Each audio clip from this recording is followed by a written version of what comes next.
Hola a todos. Hoy tenemos como invitado al programa de podcast a Marcos Pérez. Él es físico de formación, pero lleva unos cuantos años dedicándose al mundo de las finanzas. Y vamos a hablar sobre economía y más aspectos. Hola Marcos, gracias por aceptar la invitación. Hola Celia, a ti por invitarme. La verdad es que es un honor porque te leo y te sigo en redes y aprendo mucho con todo lo que nos cuentas. Es un tema que a mí me interesa mucho, me fascina mucho el tema de la nutrición y como espero que podamos ver en esta charla, en este café juntos, veremos que tienen muchas cosas en común, pero más de las que uno se podría imaginar a primera vista. ¿Cómo llega un físico al mundo de las finanzas y qué puentes hay entre las dos disciplinas? Pues mira, fueron circunstancias de la vida. Tuve una especie de crisis alrededor del año 2000 y un amigo de la carrera me contó que en bancos y gestoras estaban buscando perfiles matemáticos, físicos e ingenieros. Y es algo que se ha hecho muy común, porque la industria necesita modelizar matemáticamente muchos aspectos de la inversión, incluida productos financieros, y para ello necesitan un perfil mucho más técnico que el habitual economista que empieza a invertir en bolsa o a interesarse por la banca. Y aprovechando esa gran demanda que había a principios de los años 2000 de perfiles técnicos, pues nada, con un máster en derivados, metí la pata en el mundo de la inversión. Y la verdad es que he recorrido un poco todos los escalones que hay en esta industria, desde atender a clientes al teléfono en un broker hasta ser analista de derivados, estructurados, director de riesgos en un hedge fund, gestor de fondos en una gestora española y hasta ahora, hasta mi actual etapa en la que voy un poquito por libre y un poco como Quijote, a veces contra una industria que se aprovecha de la incultura financiera que hay en este país. Y es un poquito muy resumido mi historia de las últimas 2 décadas. Ahí es nada. Es curioso cuando has dicho antes que se asemeja bastante a la nutrición y es verdad cuando has dicho que, ¿no?, que se aprovechan de la incultura financiera bueno, en este caso del pueblo español. También ocurre lo mismo con la industria alimentaria, ¿no? O sea, que también se aprovecha de la incultura o el desconocimiento de la población en cuanto a qué es comer saludable o los efectos que tienen algunos alimentos que en realidad son productos o pseudoalimentos.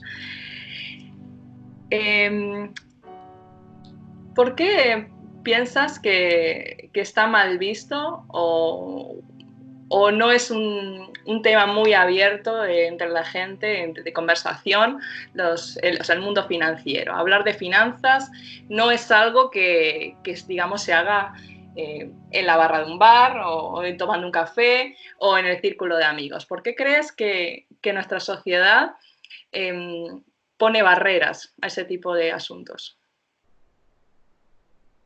Pues la verdad es que es un tema cultural bastante complejo, porque es curioso que en otras culturas, como por ejemplo la estadounidense, es un tema del que se habla sin ningún problema. Pero aquí hay cierta reticencia a hablar de temas de dinero, incluidos temas de inversión. Yo creo que es porque la mayoría de gente considera que es un tema bastante privado, bastante íntimo, que revelar eh, dónde invierte, cómo invierte, con quién invierte, cuáles son sus resultados de inversión, le deja expuesto y vulnerable a ataques a los demás. Entonces prefieren eh, quedarse callados. Al menos es la interpretación que yo hago. No sé si tú tienes otra opinión o otro punto de vista. Sí, yo creo que, o sea, tienes razón en ese aspecto, que sí, que la gente tiende a quedarse callado porque es un tema privado, pero también hay gente que ni siquiera le importa. O, digamos, siente un interés especial por tener ¿no? una cultura financiera, invertir. Tú hablas de inversión y tampoco es que te salgan ahí alrededor en tu círculo, depende de tu círculo que sea, un montón de personas, sí, pues yo tengo bolsas en no sé en dónde, yo tengo una cartera de no sé cuál. O sea, yo creo que el español medio, a no ser que haya sido aconsejado por su banco, no tiene iniciativa para invertir en general. No sé qué piensas tú. Sí, escuchándote, estoy un poco hilando algunos puntos en la historia y creo que parte de la responsabilidad de esta actitud está un poco en el sistema de pensiones que tenemos en España, que heredamos del franquismo y el franquismo a su vez se inspiró en Otto von Bismarck cuando a finales del siglo XIX se le ocurrió la genial idea de que si prometía a los ciudadanos que el Estado iba a cuidar de ellos en su vejez, pues tendría asegurado la docilidad del pueblo para que el Estado hiciera lo que quisiera. En ese sentido,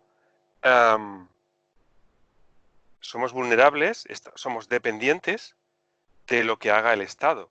Y es algo que culturalmente aquí en España se percibe como un hecho tan obvio que ni siquiera se habla de ello. Es decir, la inmensa mayoría de personas, sobre todo cuanto más mayores, más se acentúa esta característica, creen totalmente que el gobierno va a cuidar de ellos cuando se jubilen. Y aún peor, muchos, jubilados incluidos, creen que lo que están cobrando de pensión hoy es su dinero, el dinero que ellos cotizaron cuando trabajaban. Cuando en realidad, pues no, el sistema de pensiones español es un sistema de reparto. Cuando decimos de reparto, es una manera de decirlo muy políticamente correcta, porque en realidad es un sistema Ponzi, en honor al primer estafador que se le ocurrió pagar a viejos inversores con el ingreso de nuevos inversores. Es un sistema que no se sostiene.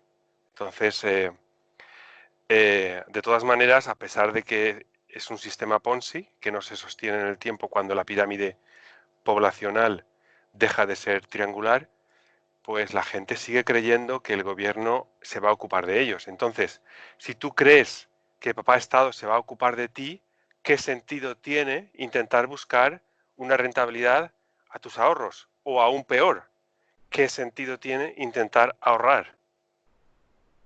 Y es un problema en España muy, muy grave, porque está impregnado en la cultura de la gran mayoría de gente. Tenemos que recordar que nuestra pequeña burbuja de Twitter, pues es eso, es una pequeña burbuja. Y ahí, pues como un agujero negro, vamos cayendo los poquitos que nos vamos dando cuenta de la situación actual es insostenible, pero que la inmensa mayoría siguen aún en un paradigma de papá Estado me va a cuidar, es imposible que las pensiones dejen de pagarse, ¿para qué tengo que intentar ahorrar o aprender de inversiones si ni siquiera me va a resultar útil? ¿Crees también que el sistema educativo favorece a eso también? Es como una cadena de retroalimentación. Digamos, cómo está montado el sistema educativo, que tienes que hacer carreras larguísimas o, bueno, que el hacer, por ejemplo, un FP ya te convierte en ciudadano de segunda, ¿no? ¿Crees que todo eso a la vez es caldo de cultivo para una mentalidad basada en la certidumbre? Porque al final el pueblo es como que viviese en la certidumbre total. Sí, claro. A ver, nosotros, todas las personas, huimos de la incertidumbre porque nos hace sufrir. Entonces, cualquier narrativa o historia que nos dé certeza, otra cosa es que sea válida o no, pues tendemos a abrazarla. ¿Okay? Afortunadamente yo creo que la historia está, digo, la situación actual está cambiando y ya no hay tanto clasismo como había antes, en el sentido de que, yo es que he estudiado tal y tengo un máster tal, ¿cómo es que no tengo un buen trabajo? Como si la sociedad tuviera eh, que compensarte por tu esfuerzo, cuando en realidad la economía no funciona así. ¿De acuerdo? La sociedad te compensa a ti cuando tú produces un valor. Ese valor puede haber costado mucho o puede haber costado poco, pero eso es independiente de las carreras o doctorados que tengas. Y Y eso es puede, algo que dime. yo creo que la gente se está cada vez dando cuenta más. Me parece algo positivo. Ah, Salir de esa mentalidad de hay que estudiar una carrera, luego un máster, luego no sé qué, y entonces tienes un trabajo muy bien pagado y la seguridad para el resto de tu vida. Pues no, el mundo no funciona así. eh, Se me ocurre que puede haber, digamos, una radiografía, ¿no?, de España ahora mismo, me viene como un flash de un país con baja autoestima. Sí, sí. Esto es algo que comento con los amigos.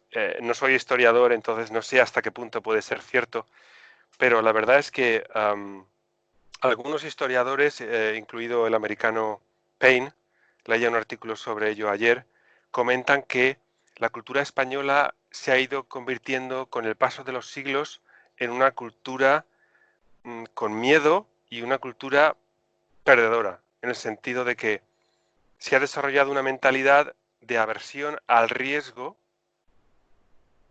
claramente más acentuado que otras culturas, sobre todo la anglosajona. Em, básicamente desde el siglo XV, en la que España pues tenía era el imperio número uno del mundo, y los españoles se lanzaban a conquistar América, Centro Europa, Asia. Había como un arrojo español. La caricatura que aún tienen muchos anglosajones del español típico es el español valiente, con arrojo, impetuoso, que no tiene dudas en lanzarse a luchar por lo que él cree. Pero la realidad hoy es muy distinta. La realidad es que nos hemos, como sociedad, hecho muy cobardes en el sentido de que intentamos buscar el mínimo y una vez alcanzado el mínimo, no estropearlo y no hacer nada más. Y, y la verdad es que eso hace mucho daño porque lo que hace rica una sociedad es el espíritu emprendedor, es decir, que mucha gente intente hacer muchas cosas, la gran mayoría fracasa, pero esas pocas que triunfan no solamente son positivas para el que lo intenta, sino que precisamente triunfan porque están aportando, añadiendo valor nuevo a la sociedad. Y es lo que con el tiempo hace rica a una sociedad. Si eliminas, disminuyes o adormeces esa, ese ímpetu, esa energía por crear, por hacer cosas nuevas, pues lo que tienes con el paso de las décadas y de los siglos, como dice Payne, pues es una sociedad cada vez más conformista, que no protesta, que se queja solo en redes, pero no quiere asumir el riesgo de protestar en el mundo real, porque podría perder lo poco que tiene. Y es muy triste ver eso en España. Al final hemos llegado a una sociedad que es como un infante, ¿no? O sea, de más fácil control. Eh, lo que la pregunta clave para mí sería, ¿a quién beneficia? Porque yo me imagino que al mercado le interesa los inversores, ¿no? O no están así. Bueno, yo siempre hago el chiste de que a la banca le interesa, la banca dice públicamente que le interesa que sus clientes sepan de finanzas. Y yo añado, pero no mucho. Es decir, es decir, a la banca le interesa que el cliente se interese por la inversión hasta el punto de que vea interesante aceptar los productos que le ofrece. Que luego si quieres lo comentamos, pero los productos que ofrece la banca pues están objetivamente entre los peores de Europa, con gran diferencia. Pero no más. ¿Por qué no más? Pues porque si una persona rasca un poco más en la superficie y, por ejemplo, acaba conociendo los resultados de Pablo Fernández, en el que se demuestra que alrededor del 90% de todos los fondos, especialmente los fondos de los bancos, no superan la rentabilidad de los índices, pues ya tanto la banca no quiere porque entonces, aquí la gente se va a dar cuenta de que les estamos colocando sacos de arena y llega un punto en que se van a quejar y se van a ir a otro sitio. Y esto es curioso, Cecilia, porque lo podemos decir aquí sin ningún problema y sin que nos pase nada, ¿sabes por qué? Porque somos poquísimos, pero poquísimos, los que nos interesa esto y los que hablamos de esto. El 90 y mucho por ciento de la gente hace lo que le dice el director de su sucursal bancaria de toda la vida. Entonces la banca, que podría estar mandándonos un sicario, pasa de nosotros. ¿Por qué?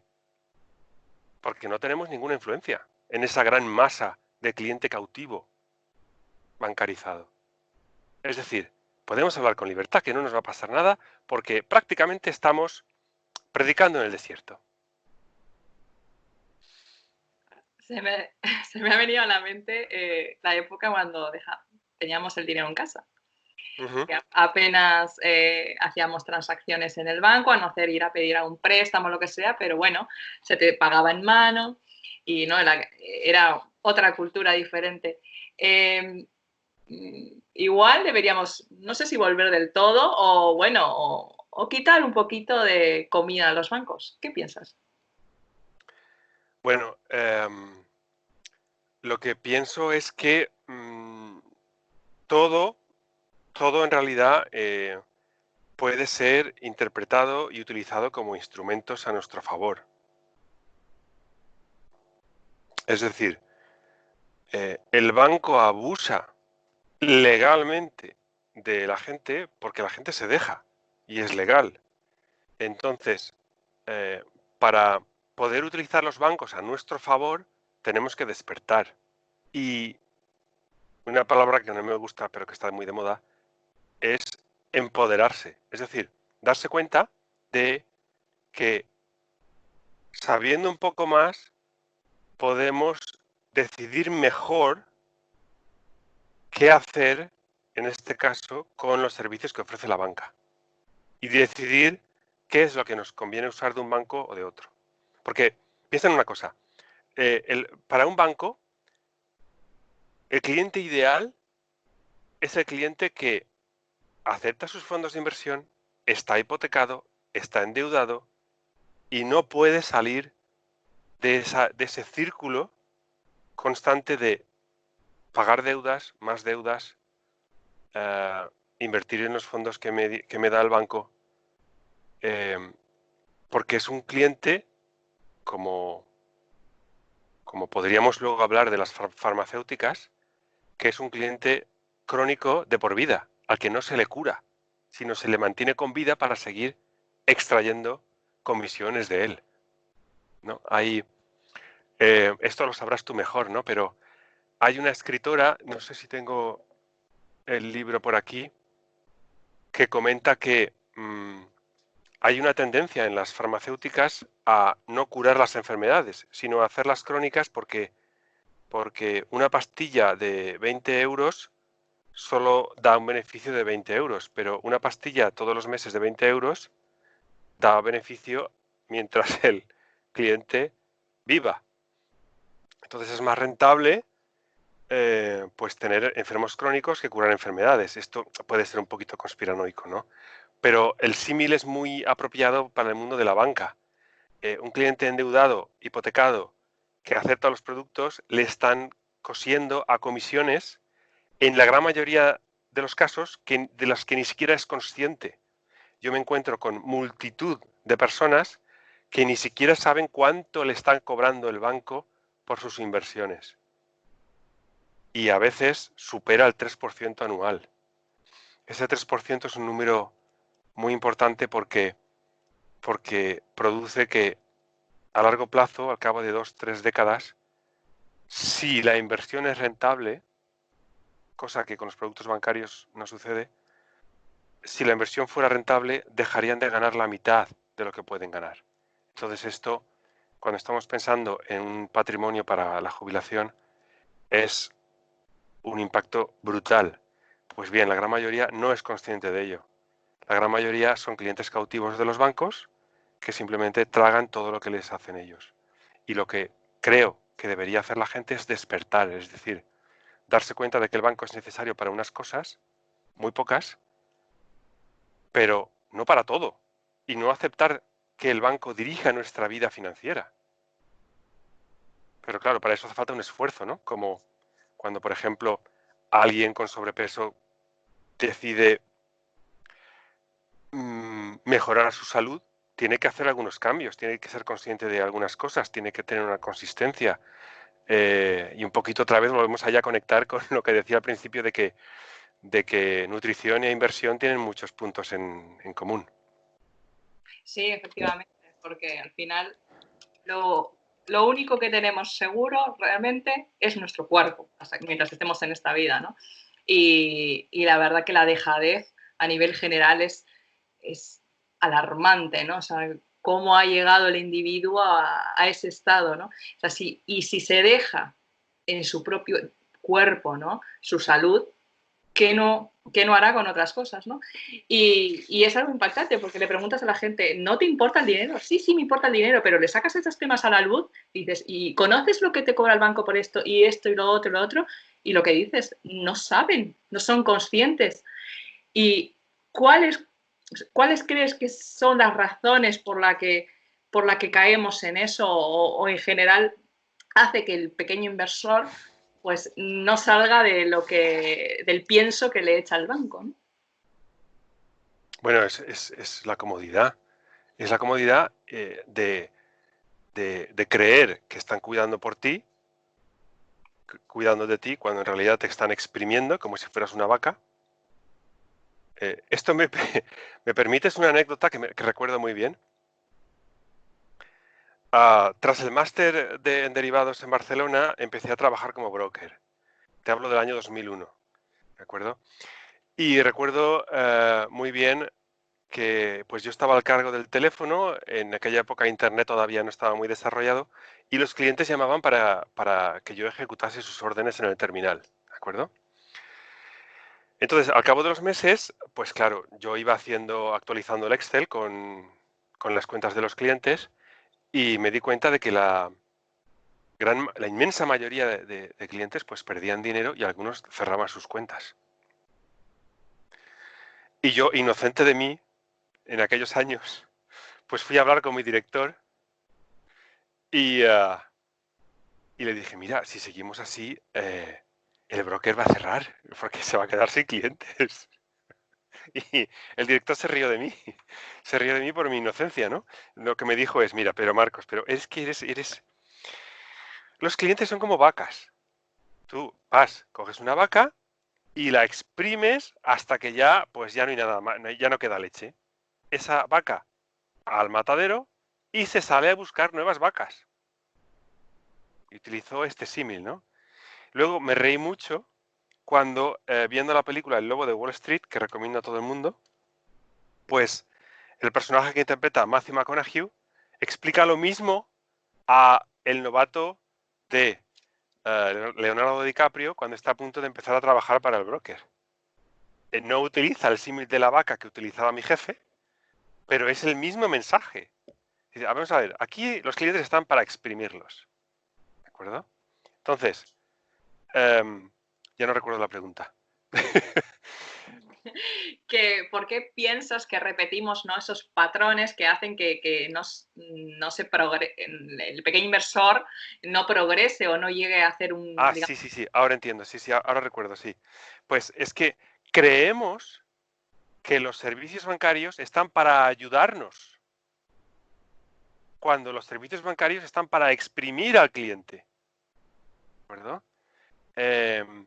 Si el broker o el banco es importante, pues intenta exprimir el cliente sin llegar a matarlo, como sucede en algunos brokers agresivos que impulsan a la gente a hacer muchas operaciones. pero se trata de exprimir a la gente hasta el punto de que de no matarlos, para que sea un cliente que dé más comisiones durante más años. Entonces, el error yo creo que está en esa fe, que no sé de dónde viene, de que el banco está ahí para servirnos. Y eso es lo primero, la mentalidad que tendría que cambiar cualquier persona que todavía no es consciente de ello. Sí, es cierto que hay una semejanza considerable con el mundo sanitario, cuando antes has dicho, y es totalmente cierto. La industria farmacéutica no busca que te cures ni que te mantengas sano. Entonces, bueno, pues por eso hay detrás de muchos estudios, la gran parte de ellos están financiados pues por empresas que lo que hacen es promover, ¿no?, que un estado enfermo de la población, como son pues Coca-Cola o o Nestlé, toda esta gente, ¿no? ¿Cuáles crees que son los conceptos financieros que todo individuo debería saber de base? Bueno, pues aparte del sentido común de nuestra abuela de gasta menos de lo que ganas, pues yo en la inversión considero que hay 3 pilares fundamentales sobre los que construir cualquier inversión, ¿no? El primer pilar, por importancia, es nuestro comportamiento. Porque da igual si hacemos el resto bien o si tenemos el conocimiento, pero si nuestro comportamiento falla, vamos a estropear la inversión. Y aquí de nuevo conecto con tu campo, ¿no? Es decir, tú puedes saber mucho de nutrición y bioquímica, pero si no te comportas correctamente, ese conocimiento es inútil, no sirve para nada. Entonces, el primer pilar es nuestro comportamiento. Hay una anécdota muy famosa sobre uno de los mejores gestores que han habido, que es Peter Lynch, que durante los 13 años que gestionó el Fondo Magallanes en los años 80, consiguió una rentabilidad media anual del 27%. ¿Vale? Digamos que esto es el top de lo que muchos han llegado a conseguir, ¿de acuerdo? Quedaros con este 27% porque luego comentaré una cosa. Pues bien, Fidelity, la gestora donde trabajaba, pues hizo un estudio de todos los inversores que habían invertido en el fondo Magallanes de Peter Lynch y descubrió que ninguno había conseguido esa rentabilidad, porque ninguno invirtió el primer día y vendió el último día. Vale, pero es que la gran mayoría había perdido dinero. ¿Cómo es posible perder dinero con una estrategia, con un gestor que de media te da un 27% al año? Pues por culpa de nuestro comportamiento.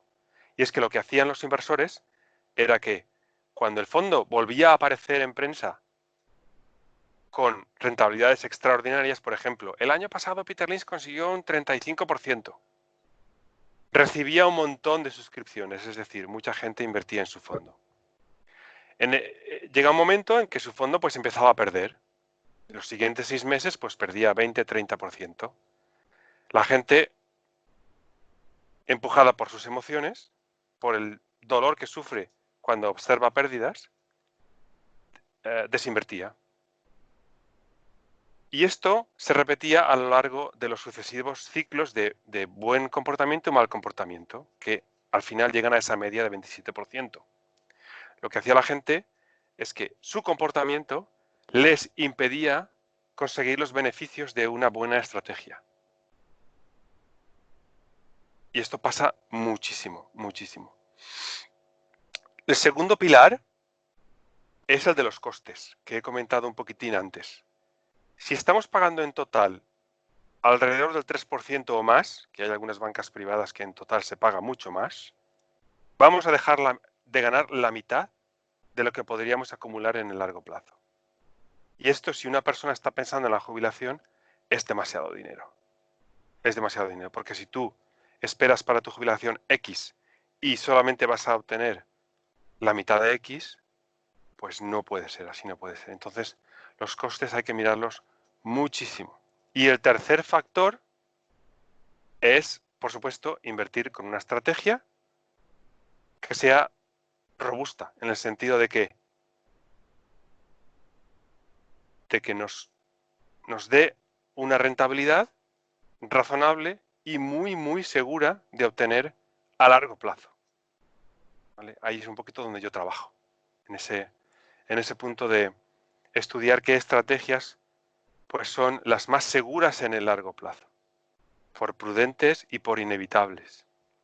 Entonces, esos tres conceptos de la inversión, que vienen después de despertar hacia nuestro, digamos, actividad financiera, pues son los tres pilares en los que se construye una inversión sobria, como, como me gusta decir por mi nick en Twitter. Esto es fundamental, para eso tener lo que dices, lo que has dicho anteriormente, ¿no? La mentalidad, la conciencia apropiada. Aquí entran conceptos también de mentalidad de carencia, de abundancia, ¿no? Cómo nos limitan y qué importantes son identificar en qué estamos, ¿no? Porque somos cíclicos y hay momentos en la vida que podemos estar, que las cosas nos van muy mal bueno, y echamos culpa pues a lo externo, ¿no? Y cuando realmente el problema está dentro de nosotros, en nuestra cabeza. ¿Qué crees tú que es ese clic o digamos, cómo podríamos identificar fácilmente una mentalidad de carencia para que la persona diga, ostras, pues estoy ahí, o sea, me van mal las cosas porque estoy pensando de X manera? Es una pregunta muy difícil. Entonces, yo cuando he intentado despertar, entre comillas, a alguien, no lo he conseguido. Yo creo que es algo que tiene que hacer clic dentro de la persona y que puede tener su componente, digamos que subconsciente, pero tiene que ser la propia persona la que se dé cuenta de que la situación en la que está se están aprovechando de él, de que él puede y tiene el derecho de buscar algo mejor para sí mismo, que sería un poquito parte de la necesaria mentalidad de abundancia, y tiene que salir de ese hábito del miedo, ese hábito de no voy a cambiar nada porque no podría soportar que bajar a peor, porque muchas veces no asumir riesgos es el mayor de los riesgos, porque quedamos a merced de una situación que ya no controlamos para nada, es decir, quedamos a merced del entorno y dejamos de tener control sobre nuestra propia vida. Y esa es una situación, un marco mental, conceptual, de carencia, pues que es muy limitante. Y creo que no lleva a una vida plena. No ser dueño o no intentar tomar las riendas de tu propia vida, pues es un poquito triste. Pero como he dicho al principio, cuando yo he intentado hablar de esto, me ha resultado inútil. Yo creo que es algo que tiene que nacer de la propia persona y que a algunas personas pues les pasa antes, les pasa después, a veces viendo una película o leyendo un libro o con una crisis o un golpe que les da la vida, cambian su perspectiva, cambian su marco vital, pero bueno, no sabría cómo desencadenar ese despertar, esa toma de responsabilidad y de control sobre la propia vida. Y al final hay que entender que lo que sentimos, lo que pensamos, tiene una manifestación en nuestro exterior, ¿no? Y al final, bueno, tú lo asemejas a un despertar, que lo es, entonces podemos decir que la población, o bueno, o parte de ella, está dormida en ese aspecto, en no darse cuenta que lo que ocurre en su entorno también es responsabilidad, no voy a decir culpa, pero es responsabilidad, es efecto, ¿no? De su propio ser interno, ¿no? Y al cambiar, cuando hacemos un trabajo interno, cambiamos también nuestro exterior, la forma en que percibimos las cosas, porque al final, cómo percibimos no es la realidad en sí, sino, bueno, esto ya sabes, mi línea de cuando empiezo a hablar de cerebro y solo decir esas cosas. Y bueno, pero en realidad es así, ¿no? O sea, lo que yo percibo no es lo mismo que tú percibes. Entonces, nos encontramos con una sociedad que nos va mal, pues por culpa del gobierno, por ejemplo, ¿no? El que esté, me da igual. ¿Crees que es justo culpar al gobierno?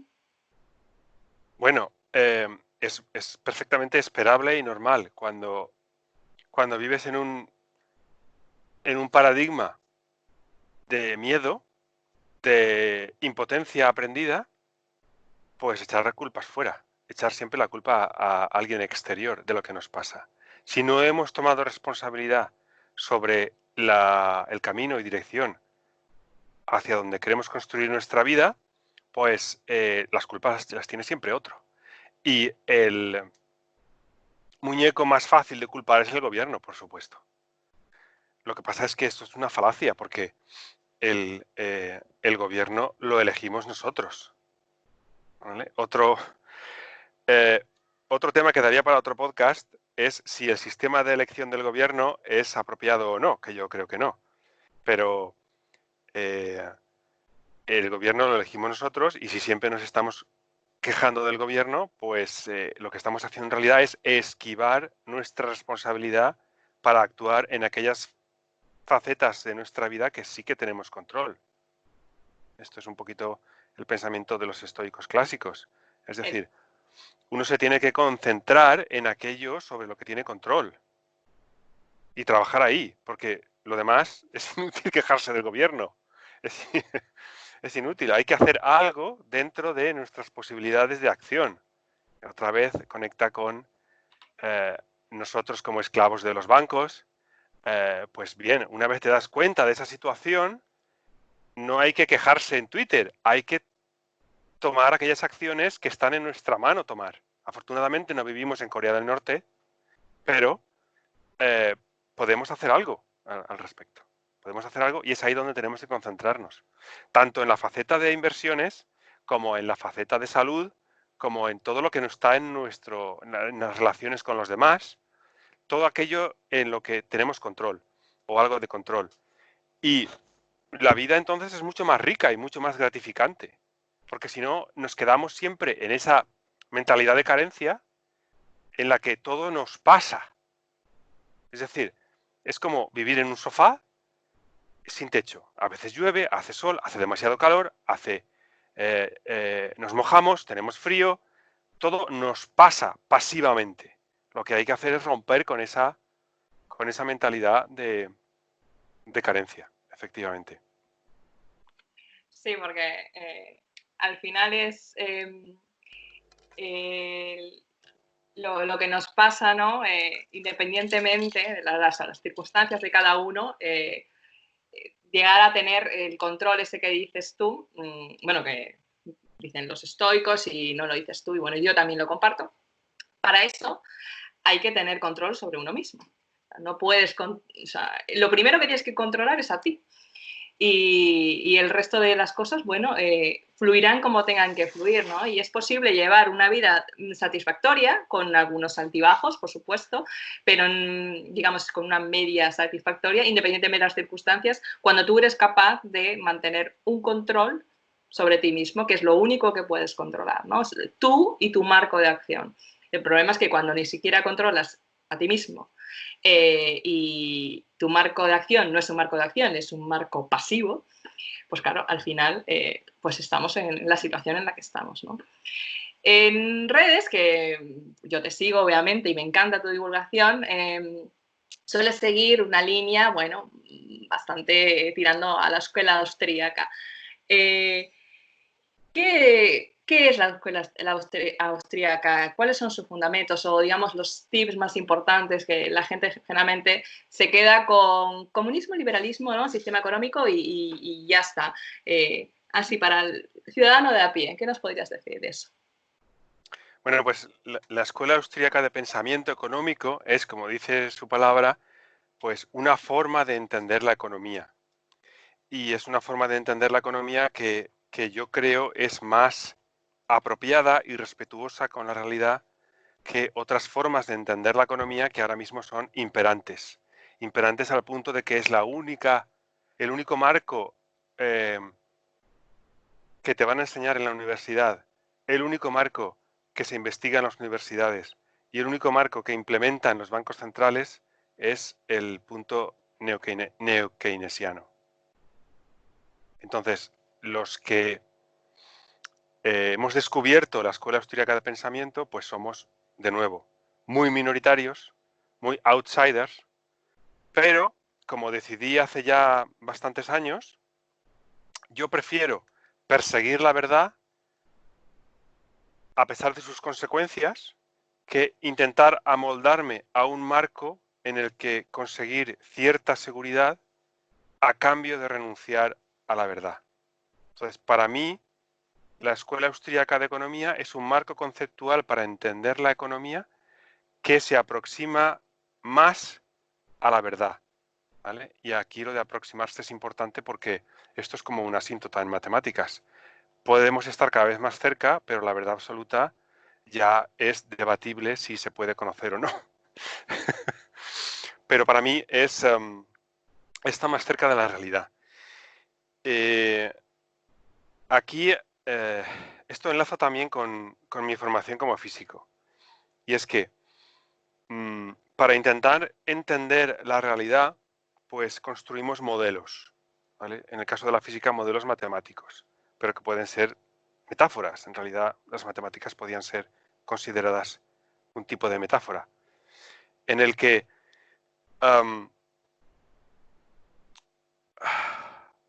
describimos ciertas propiedades de la realidad y sus relaciones entre ellas. Y cuando hemos modelizado matemáticamente esas propiedades, esto nos da posibilidad de control sobre lo que puede suceder en la realidad, modificando ciertas propiedades. Pero lo que ocurre es que esto funciona muy bien en el mundo físico, pero funciona muy mal en el mundo social. Porque las personas no somos electrones, todas con las mismas propiedades, sino que todas las personas somos diferentes. Incluso en lo biológico podrías añadir tú, ¿no? Entonces, el paradigma que hay un neokeynesiano lo que intenta es encapsular el comportamiento de la economía y por ende de las personas en modelos matemáticos con los que pueden publicar más artículos científicos y justificar las actuaciones de los gobiernos en el tema económico. Esto es muy importante porque antes de la Segunda Guerra Mundial,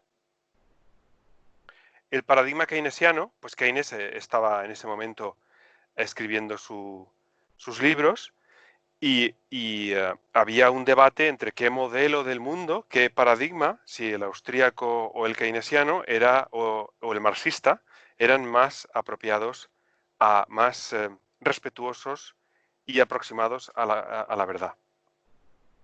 Y lo que ocurrió es que el paradigma keynesiano lo que le dice a los gobiernos es, mira, yo tengo aquí unas ecuaciones en las que si, por ejemplo, bajas los tipos de interés, vas a estimular a la economía y al revés.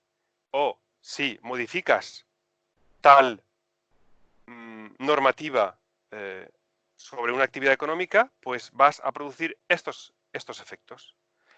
Esto daba y da, aún hoy en día, a los gobiernos la posibilidad de meter la mano en la economía. Cuando lo que hemos visto empíricamente, y se puede deducir también de manera lógica, es que en sistemas sociales no puedes intentar organizarlos de manera top-down, es decir, de arriba hacia abajo, porque los sistemas sociales incluida la economía, son sistemas complejos en los que aparecen propiedades emergentes que no existen a nivel particular, pero que sí que existen cuando se produce la actividad del libre mercado, como por ejemplo el dinero. El dinero no lo inventó nadie, sino que fue una propiedad emergente derivada de la actividad del libre mercado entre las personas. Y la Pues regulación de los precios también, ¿no? claro, cuando tú intentas regular los precios, estás metiendo la mano en unos procesos que son emergentes y que los estropeas. Bueno, entonces, lo que dice la escuela austríaca es que, en primer lugar, las personas no somos electrones, como le gusta pensar a Keynes, y que debemos de respetar el libre mercado en el sentido de relaciones libres entre personas. Y estas relaciones libres entre personas lo que producen es un aumento de la riqueza general y la aparición de instituciones que antes no existían. Entonces, esto es muy importante porque los políticos se pegan al paradigma keynesiano porque así pueden prometer a sus votantes que van a meter la mano en la economía y la van a dirigir por donde ellos quieren. Cuando ese paradigma funciona, por ejemplo, en la termodinámica de los gases, si tú tienes un gas en un volumen X y lo comprimes, su temperatura sube de una forma muy precisa. El keynesiano, el economista keynesiano, le dice al gobierno que si hace esto, entonces esto bajará y esto subirá. ¿Qué es lo que buscan los políticos? Los políticos dicen, vótame a mí, que yo voy a hacer esta medida, voy a meter la mano en la economía, y gracias a eso, pues vamos a tener mejores resultados. Esto nunca sucede, nunca ayuda a largo plazo, pero transmite el espejismo al votante de que el político, que necesita al político para mejorar su vida, ¿no? Por eso, otra vez conecta con lo de culpar al gobierno. Dice, es que el gobierno, con todos sus economistas y expertos que tiene ahí trabajando, ellos sí que pueden mejorar la economía. Entonces, claro, si no es mejora, es su culpa. Aquí hay todo un círculo de intereses políticos. Les gustan los keynesianos necesitan los políticos para que den fondos a la universidad y ahora mismo la economía mundial vive en un paradigma keynesiano dominado por bancos centrales que intentan hacer micromanaging de cómo va la bolsa, de cómo va la economía, y los austríacos pensamos que lo mejor es dejar la economía libre. Entonces, o sea, es lo que estás diciendo, a mí me lleva a pensar que lo que más miedo da a la gente es la libertad. Por supuesto, efectivamente, ya lo dijo Eric Fromm. La libertad bien entendida conlleva responsabilidad. Entonces, si te equivocas o haces algo mal, tú cargas con las consecuencias de eso hecho mal. Pero si tú vives en un paradigma pasivo, en el que todo te pasa, pues sea bueno o malo, tú no eres responsable. Y eso es un alivio de carga brutal. Pero claro, uno llega a un punto en la vida en la que piensa, ¿vivir en este paradigma da sentido a mi vida? Y ahí es donde tiene que hacer ese clic que comentábamos antes, ¿no? ¿Lo hace o no lo hace? Entonces, aquí, bueno, el trabajarse a uno mismo, ¿no? Lo que decíamos antes, ¿no? Incluso hasta empezar a cultivar la propia espiritualidad, ¿no? Que uno de los podcasts que hice anteriormente habla de eso. Ahora que me gustaría preguntarte, para los adultos despiertos, ¿cómo podríamos enseñar a los hijos, a los niños, educación financiera? No he pensado mucho en ello. Se me ha ocurrido ahora mismo. No he pensado mucho en ello porque yo, digamos que estoy más enfocado en buscar propiedades que sean persistentes en los mercados para encontrar así estrategias de inversión que sean lo más prudentes y seguras para todo el mundo. Entonces, Y la tras parte... el concepto tenerlo nosotros, el concepto que te voy a decir ahora, tenerlo nosotros súper integrado y luego trasladar a los niños, que es el de libertad financiera, por ejemplo. Sí, desde luego, eso es imprescindible. ¿Y podrías explicarnos en qué consiste tener libertad financiera?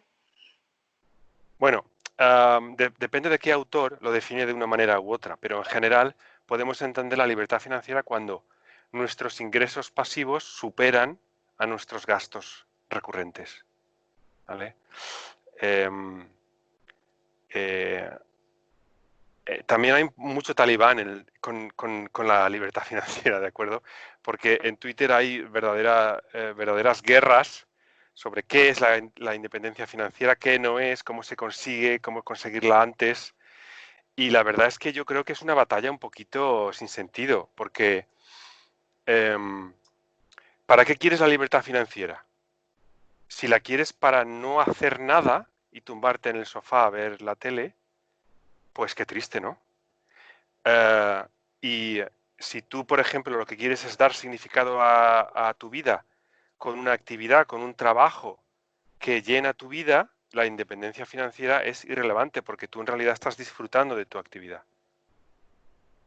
Entonces, pues sí, la independencia financiera está muy bien, pero bueno, también me parece muy triste esta gente que solo quiere la libertad financiera para pasarse el resto de su vida haciendo surf.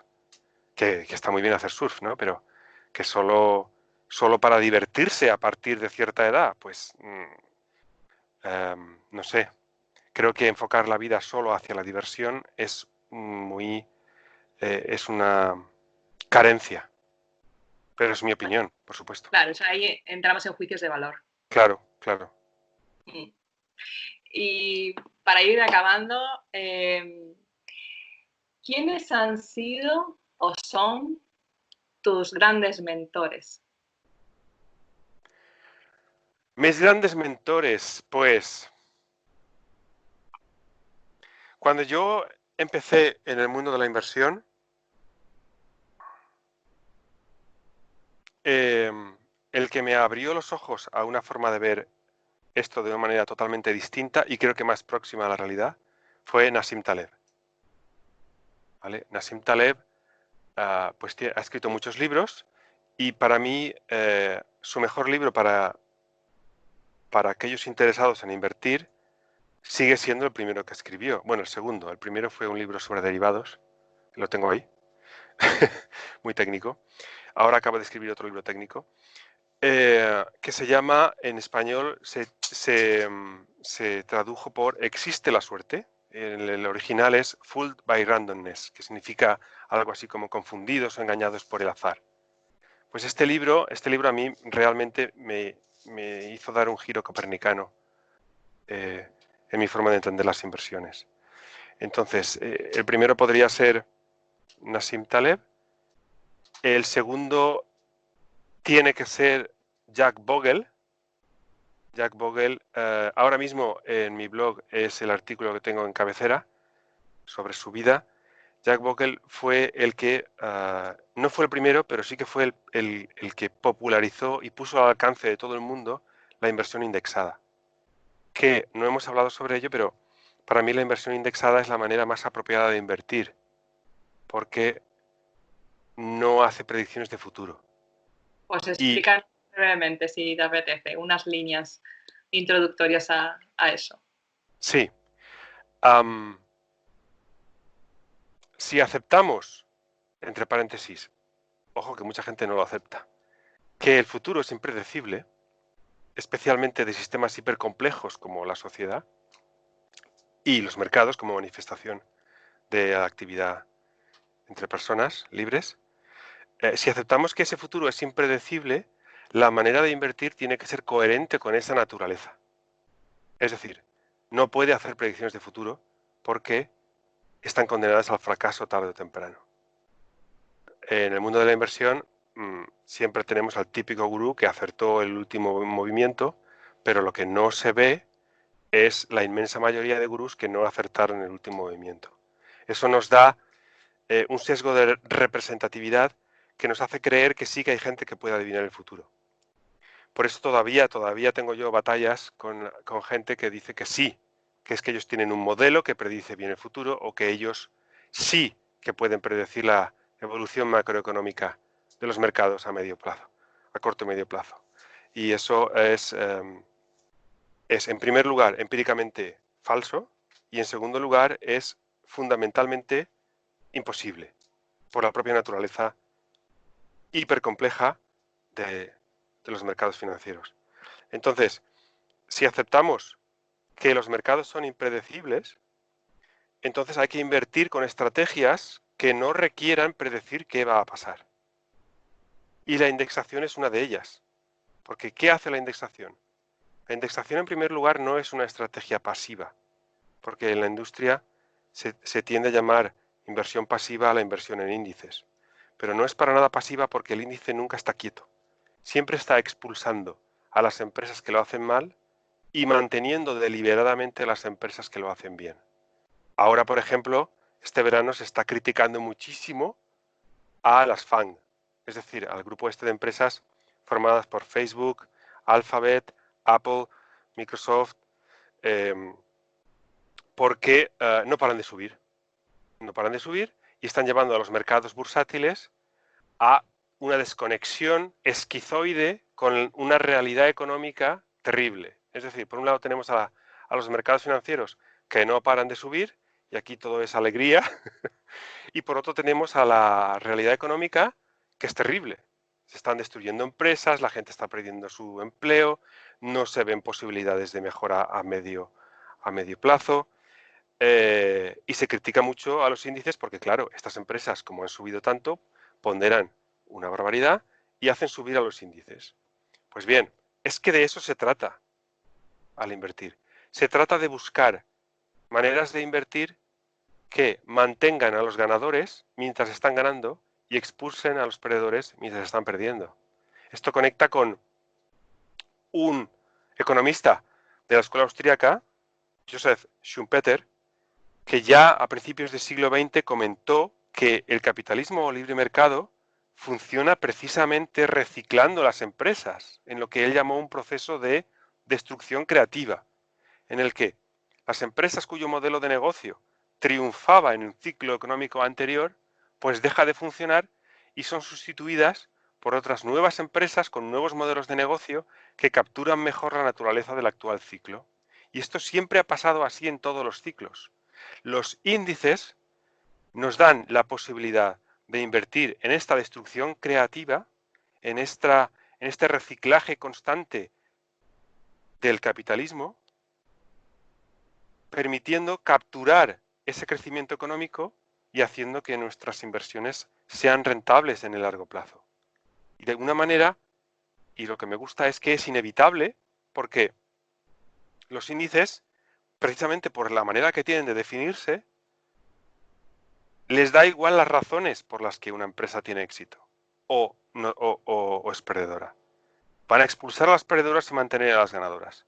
Por eso los índices, si vieras la composición de los índices a lo largo de las décadas, pues lo que observas es de lo que se queja hoy la gente. Y es que cada década o cada ciclo económico pues tiene unas empresas que ponderan muchísimo porque son las ganadoras de ese ciclo. Ahora bien, el que ha invertido en los índices está capitalizando esa riqueza nueva, independientemente de dónde proceda e independientemente de necesitar predecirlo. Por eso la indexación, que tiene que ser global, porque no sabemos en qué países, regiones, sectores o empresas van a ser las ganadoras, tiene que ser global para que lo capture, venga de donde venga. Es curioso porque no puede haber una inversión menos racista que la indexación, porque le da igual en qué creen los directores de la empresa X o el color del piel de la empresa X o si la empresa X está dirigida por más mujeres que hombres o no. Es Bueno, decir, es... perdona, porque lo que prima y lo que funciona es el resultado, ¿no? Al final es Sí, eso, ¿no? Lo que más es el resultado. efectivamente, no sabemos qué empresas van a tener éxito en el futuro, pero sí sabemos que los índices las van a incluir, independientemente de cómo lo consiguieron. Es buenísimo eso. Y eso es una gran ventaja para el inversor, porque hoy en día, a través de fondos indexados y de ETFs que replican índices, podemos invertir en índices, insisto, globales, y capturar ese crecimiento de la economía mundial. Y eso hasta hace poco no estaba al alcance de todos. Y fue precisamente Jack Bogle el primero que ofreció eso a la gente. Incluso es muy gracioso porque le llamaban loco. Y dice, pero ¿cómo vas a ofrecer a la gente invertir en un índice? ¿Eso qué sex appeal tiene? ¿Qué atracción tiene? Es algo muy mediocre. Lo que tienes que hacer es ofrecer a la gente a invertir en mi fondo, que yo sí que sé predecir qué empresas van a hacerlo mejor en el futuro. Claro, el tiempo ha dado la razón a Jack Bogle. ¿Y de qué manera? Porque hoy su gestora, Vanguard, pues tiene unos 5 billones españoles de activos bajo gestión. Es la segunda gestora más grande del mundo detrás de BlackRock. Y, y ha producido un auténtico tsunami en Estados Unidos en el que la mitad de la gente ya invierte solamente en índices. En España vamos muy detrás. Se estima que entre el 2 y el 5% solo invierten de manera indexada. Al final es una forma también de que las empresas, ¿no? Cuando salen de ahí estén obligadas prácticamente a... Es como un estímulo, ¿no? A decir, ostras, a ver qué pasa con mis resultados, no voy a ponerme las pilas. A ver, esto es lenguaje de alguien que no tiene ni idea, ¿no? Y es que es muy paralelo a, por ejemplo, a los trabajadores en una empresa, ¿no? Que deberían de funcionar por resultados, pienso yo. Esto es mi criterio, mi opinión.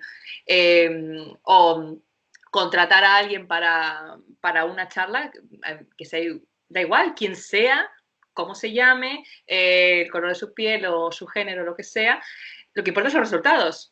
¿No? Después de esa charla, ¿qué va a pasar con esa persona que va a darla? ¿No? Y bueno, aquí estamos igual en un poco debate un poco más polémico, pero si se trasladara ese concepto al resto de cosas, incluso hasta en educación, ¿no? Es que sería, no sé, paraíso. Sí, pero hay muchos intereses. Antes has hecho una pregunta que ha quedado en el aire y es que ¿cómo es que no se da educación financiera en el colegio y en el instituto? Pues es una cosa que yo siempre me pregunto, pero es que yo lo que observo es esa presión que hay por el lobby bancario porque la gente sepa de inversiones, pero no mucho. Es decir, cosas básicas como el impacto que tiene un tipo de interés en tu crédito o los costes que tiene sobre tu inversión a largo plazo, no se enseñan en el instituto. Y uno empieza la vida real, la vida de adulto, sin saber nada de eso, sin saber nada. Entonces, hay una guerra, también política, porque al parecer la mayoría de la izquierda no quiere incentivar una actitud hacia el dinero y el ahorro proactiva. Yo creo que de nuevo motivada por ese afán por controlar la vida del ciudadano típica que tiene. Y percibe o considera que cuanto más sepa un ciudadano de inversiones, pues más independiente va a ser y eso lo va a hacer menos dependiente del Estado. Y eso es un peligro para su acumulación de poder. Los gobiernos históricamente son como un cáncer. Crecen, crecen, crecen, nunca decrecen. Siempre, siempre, por ejemplo, aparece un nuevo problema. Pues ese nuevo problema no se soluciona quitando algo, sino añadiendo una nueva comisión de expertos. Esto es muy parecido, Marcos, con la alimentación. Queremos llevar una dieta, por ejemplo, para perder peso. Bueno, pues venga, vamos a tomar esto y esto y esto y esto, cuando lo que hay que hacer es quitar, empezar con el ayuno intermitente, bueno, pero esto lo sabían los clásicos, ¿no? Es el menos es más, ¿no? Pero bueno, al final nos hemos ido degenerando como sociedad. Sí, sí, efectivamente. Hay intereses para que la solución a todo sea añadiendo en vez de quitando. Ah, mis inversiones no van bien. Ah, pues no te preocupes que te voy a meter este fondo que es la caña. El año pasado ganó un 47%, como si la rentabilidad del año pasado fuera indicativa de lo que va a hacer en el futuro, ¿no? Es otra de las falacias de la inversión. Pero es así. Entonces, hay que tomar responsabilidad individual. Hay que tomar responsabilidad individual, transmitirlo a nuestro entorno, a los pequeñajos, porque creo que es el único camino. Es decir, no vale votar al equipo X o al equipo Z, porque él nos va a sacar de los problemas. La solución no es esa. La solución es empezar con uno mismo, como tú has dicho, e ir extendiendo nuestro radio de acción, de control, a nuestro entorno. Pero no, para mí es un error, como dicen los austríacos, buscar soluciones globales, porque toda solución global implica imponer algo a todos los demás. Y eso intrínsecamente, moralmente, está mal. El pensamiento austríaco, el pensamiento económico austríaco, ¿ves posible que se pueda implantar en España? Vale, ha hecho un no con la cabeza rotundo. No, precisamente por lo que estamos comentando. El pensamiento económico austríaco, primero, desacredita todo el corpus keynesiano en el que se sostiene la economía actual, de los gobiernos y de los bancos centrales. En segundo lugar, apela a la responsabilidad individual, apela a los fenómenos positivos que se producen cuando las personas son libres y responsables. Está todo en contra de la sociedad en la que vivimos ahora. La sociedad en la que vivimos ahora es no hagas esto, no hagas lo otro, confórmate, sé políticamente correcto, haz lo que te dicen, te van a dar la paguita, tú quédate en el sofá. En, en Argentina están viviendo una revolución, digamos, ¿no? Se está empezando a ver, supongo que conocerás a Javier Milei. Sí, sí, sí, además le admiro mucho, sí. Y no sé, parece que el mensaje que él transmite está empezando a calar y puede ser que llegue a esferas del gobierno. Sí, este es un dilema, un problema eterno de la filosofía liberal, no solamente de la escuela austríaca, es cómo llegar a la gente, porque lo que hay parece ser es un problema de comunicación, ¿vale? Porque tú no le puedes decir a la gente, oye, mira, la solución es que te hagas responsable de tus actos, que tome las riendas de tu vida, porque la gente va a cambiar de canal y va a escuchar al siguiente que le promete que le va a solucionar la vida, sin esfuerzo por su parte.